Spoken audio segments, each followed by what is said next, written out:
CAA लागू करने की टाइमिंग पर कांग्रेस ने उठाए सवाल। जयराम रमेश बोले, चुनाव से एक महीने पहले का क्यों चुना समय।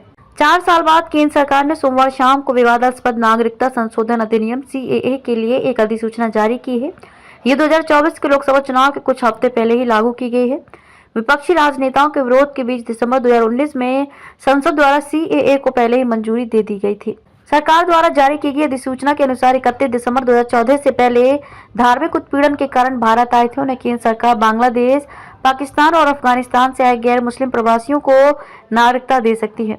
हालांकि सीएए के लागू होने के बाद से सियासी विवाद शुरू हो गया। विपक्षी लगातार इसको लेकर हमला बोल रहे हैं। कांग्रेस ने सीएए के लागू करने के समय पर सवाल उठाया है।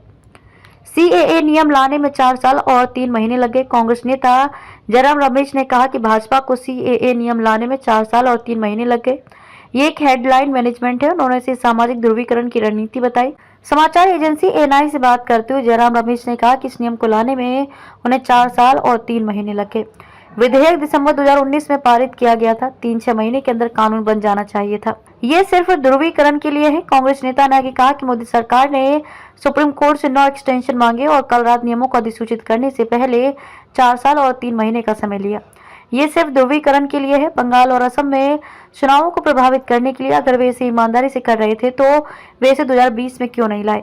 वे इसे अब चुनाव से 1 महीने पहले ला रहे हैं। ये हेडलाइन मैनेजमेंट है। ये सामाजिक ध्रुवीकरण की रणनीति है। अन्य विपक्षियों ने क्या कहा। सीएए अधिसूचना पर असम कांग्रेस विधायक अब्दुल रशीद मंडल ने कहा कि इस अधिनियम का पहले ही सभी राजनीतिक दलों द्वारा विरोध किया जा चुका है।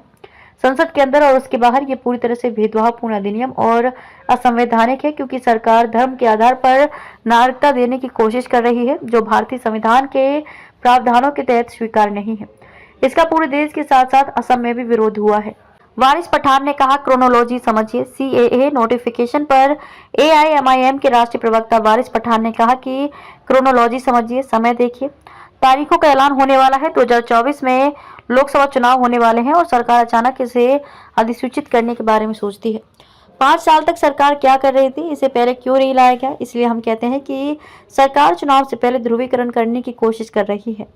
वे विकास के मोर्चे पर विफल रहे हैं। उनके पास सवालों के जवाब नहीं है। हमने पहले भी इस पर आपत्ति जताई थी और आज भी कहते हैं कि ये कानून असंवैधानिक है। हमें इस पर आपत्ति है।